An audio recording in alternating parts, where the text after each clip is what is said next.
Hi everybody, Tim Hughes here. I'm the CEO and co-founder of DLA Ignite. Today with me I've got Jill Valdez, and Jill and I are going to talk about the four absolutes of organizational health. So it's about motivating staff, especially if the people don't work for you. Well, we shouldn't be telling them people what to do anyway, but you know what I mean. Before we get in, Jill, where can people find you? Because you're a bit of a master on social in terms of where you are, aren't you? Yeah, the easiest way to find me is on LinkedIn, and I love connecting with people there. And then they can also go to my website, which is linkconsulting.info. Okay, go through that again. Linkconsulting.info. .info. Mm-hmm. Right, brilliant. Yeah. So Jill, you come from a non-for-profit background. Yes. So your background is motivating and getting volunteers. So they're not even, it's not that they don't report to you, which they don't. They're not even being paid. Right. So and that, yeah. Yeah, go on. Oh, go ahead. I was going to say, and that. So I mean, I remember, I remember going up through ranks in leadership, and it was a case of, I always used to say when I didn't have people reporting to me, if only they reported me, I could just tell them what to do. And of course, if you actually tell people what to do, they actually do the opposite. What is it that tell us your background and what you learned in that. Yeah, so my background is I worked in nonprofits, and so anytime that we wanted to get things done, people don't realize how much nonprofits really are a business, and that eluded nonprofit leaders for years, but now they've really come up to understand that, and so they treat it as a business, and so if you're going to accomplish your tasks for the day, if you're going to accomplish pulling off major events, and all you have is volunteers, you get to direct them, but they don't have to show up. They can say, "Oh, I don't feel good today." They don't even have to have an excuse. They just flat out don't show up. And so in learning that, and in learning how to connect with people, because if they didn't show up, I was in trouble. Like anything that I planned was based on the premise of having X amount of volunteers, people who said that they were going to be a part. And so that kind of is my background, is just learning how to work with people, as opposed to my minions. Yes. But my mother, who's 84, is a volunteer. She works in what is a theatre stroke cinema, and it's like that. If no one turns up, then there's no one to sell the tickets, and there's no one to show people to the seats. I mean, it's across all charities, I guess. One of the organizations I led, we were a food distribution organization, and we provided groceries for 350 families every week. And we didn't have our own space. We shared a space. And so every week we would have to come in, we'd set it up, and we set it up like a grocery store. And it was a massive production that we pulled off every week. And you had to register them, and we hand out like 22,000 pounds of food. The average age of the volunteer was 76 years old. And yet they would show up week after week and bust their butts to come and be a part of this amazing work that was happening every week. So you came up with these. Well, how did you come up with these four absolutes? Talk us through that. Talk us through the strategy of that. Yeah. What happened was I left the nonprofit sector and decided to jump into the for-profit sector. And when I did, I thought that business had progressed enough, and that there had been enough talk about leadership that leaders understood that simply saying to an employee, "I pay you every week," or "I pay you to be here," I thought leaders understood that wasn't going to be enough, that they knew how to bring out the best in their people. And so I went to work for a couple of different companies and found that they did not know how to do that at all. And so as I have been out of the nonprofit sector and working in the for-profit sector and working with businesses,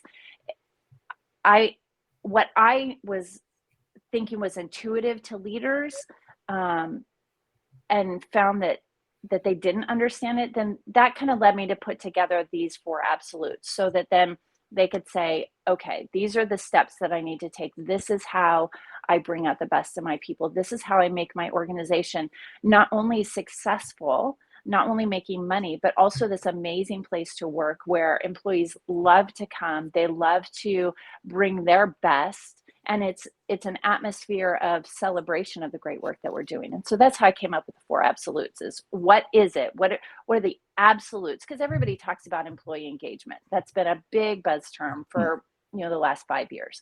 Yes. And yet nobody's known really what that means or how to define that. And so going through my own journey of trying to figure out how to really say, this is what employee engagement is. This is what that means. This is what the outcome looks like. That's how I came up with the 4 absolutes. Right. And I agree with you. I think that, I've just been on a Twitter chat, which is all about, retaining employees and culture and things have changed so much. Right. And retaining people and recruiting people have come back to the top of people's priority lists, because there's been such a movement of, here in the UK, we can't get waiting staff because all the people that worked in who were waiters said, or waitresses basically said, well, I haven't got a job, so I'm going to go and do something else. Yes. And so, there's been this whole mix of, it's like someone got the employment a jar with all and then shook it up. It's that and nobody knows where it's going to land. It's one of those snow dome things. So why don't you walk us through our 4 absolutes? Absolutely. So the 4 absolutes of a healthy organization are communication, cohesion, clarity, and consistency. Communication, cohesion, clarity, and consistency. Good, because that's what I've got written down here. Good. Yay, I got it right. Yeah. And so communication really is the foundation of it all. It doesn't matter how cohesive your team is. It doesn't matter if you're clear about what you're supposed to be doing and if you're consistently doing it.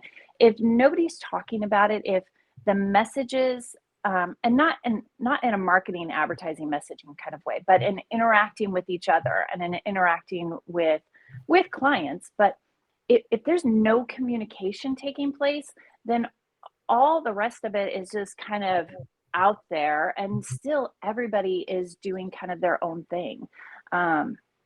There's going to be what companies are going to see is they're going to see lack. There's going to be a lack of efficiency. There's going to be misunderstandings. There's going to be unhealthy conflict.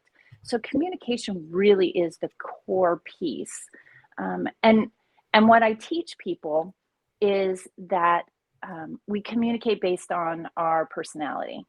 Yeah. And so when I'm working with a company, I talk about personalities and I talk about how each personality will communicate. Everybody communicates differently. So I use the DISC profile simply because it's easy for people to remember. Excuse me one second. It's a pretty much a standard, isn't it? Yes, it is. So, somebody who's a D as opposed to somebody who is an S, they're going to have these different communication styles. They're going to be speaking differently. They're going to be hearing and processing differently. So that has to be established. People have to have that understanding in order for effective communication to take place. Because if effective communication isn't taking place, then still at the end of the day, there's going to be a lot of the frustrations that business owners are complaining about now. And you're still not going to be kind of shoring up the problems of employee turnover and missed deadlines and those kinds of problems that can plague small businesses.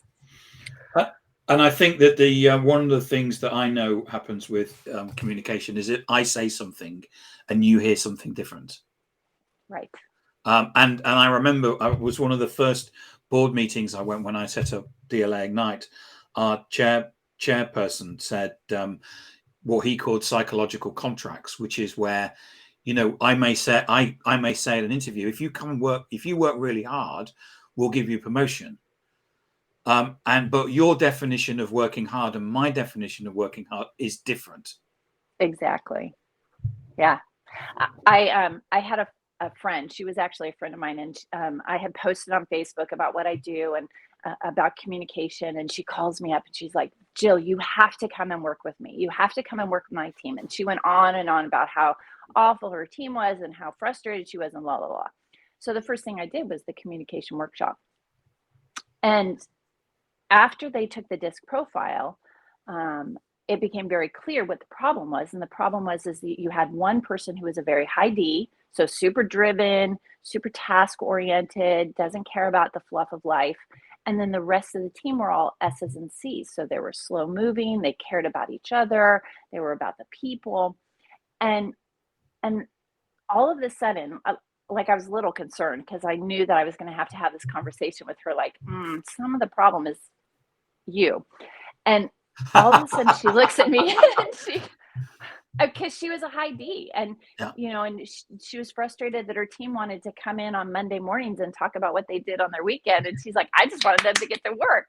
Yeah. So we start the conference, and I'm doing the teaching, and about halfway through, you could literally see the light bulb. She looks at me and she goes, "Oh my gosh, I'm the problem." I was like, "Oh, phew, I don't have to say that." But then, but then we got to talk about how those different personalities, how they interact and what their needs are. Her team needed for her to recognize them as people and not just as cogs carrying out the tasks of the business.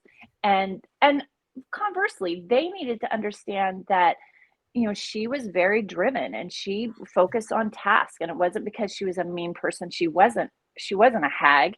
She just was a very driven person. And so there was that understanding. You could physically feel the difference when I went back 6 weeks later between all of their relationships, and just because of the communication that happened, that understanding that took place.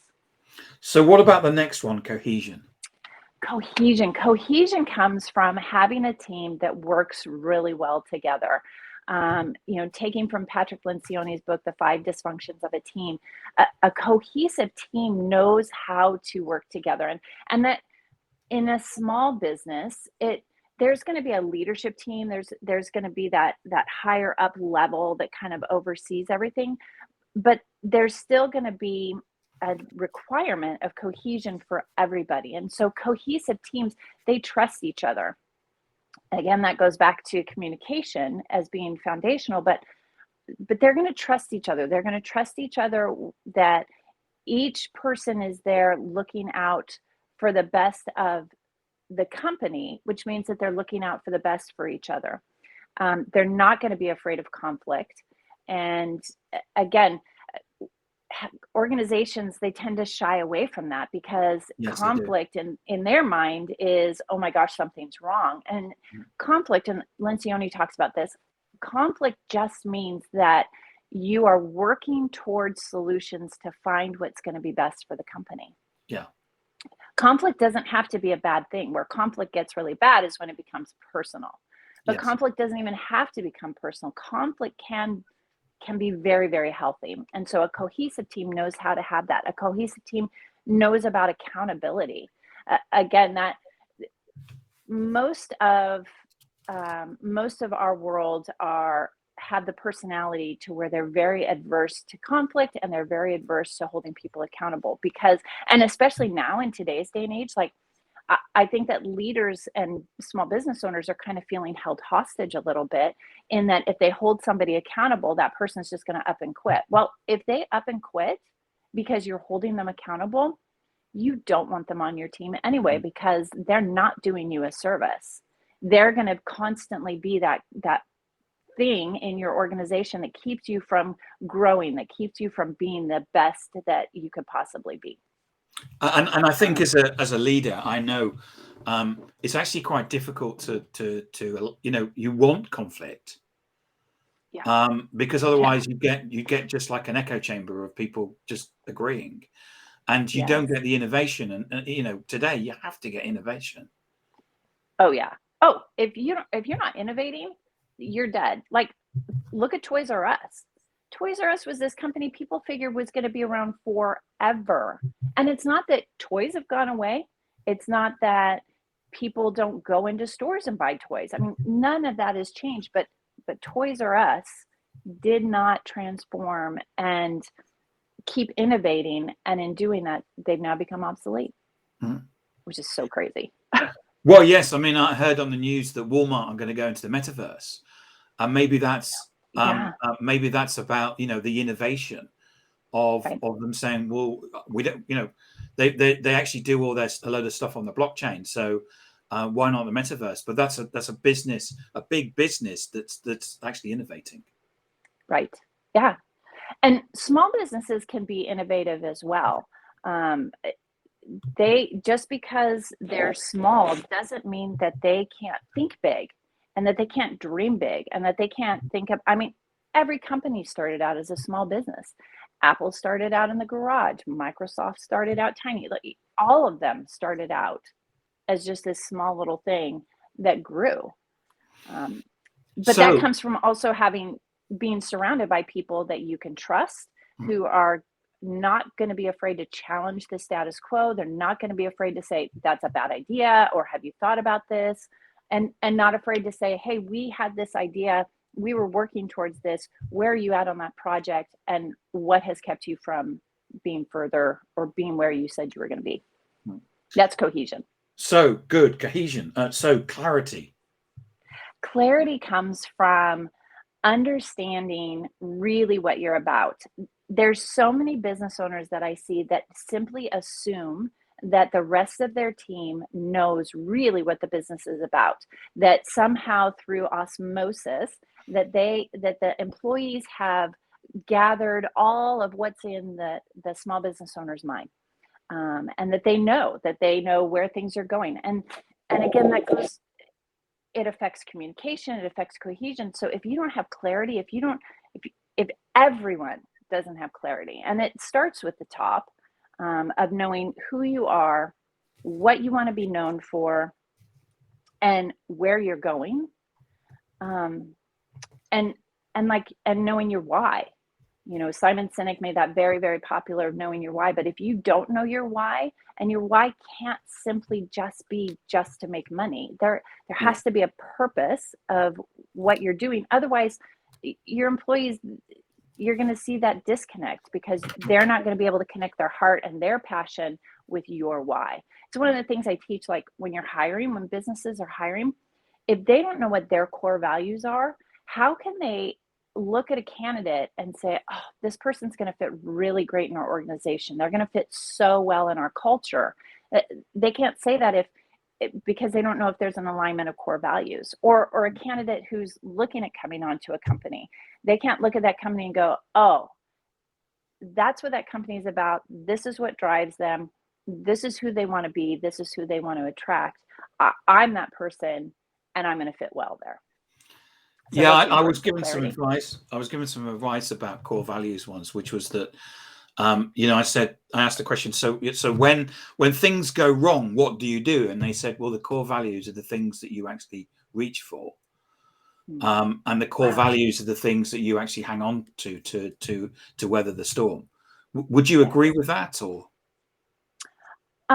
Yeah, because not that those things never change, because again, as a company changes, there might be a need for a core value to change it. The core values of a small business might not carry over as the business grows.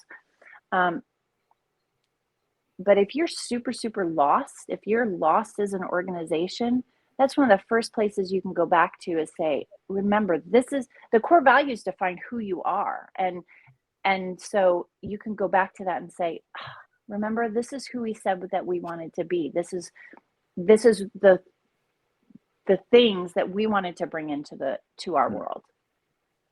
So consistency, the Yeah. final piece in the jigsaw. Yeah. How often have I seen small businesses, and I'm sure that you have too, people, I mean, even right now, right? We're in January. What did everybody do January 1st? Oh, I set goals, I set resolutions, and most of them don't even make it 90 days.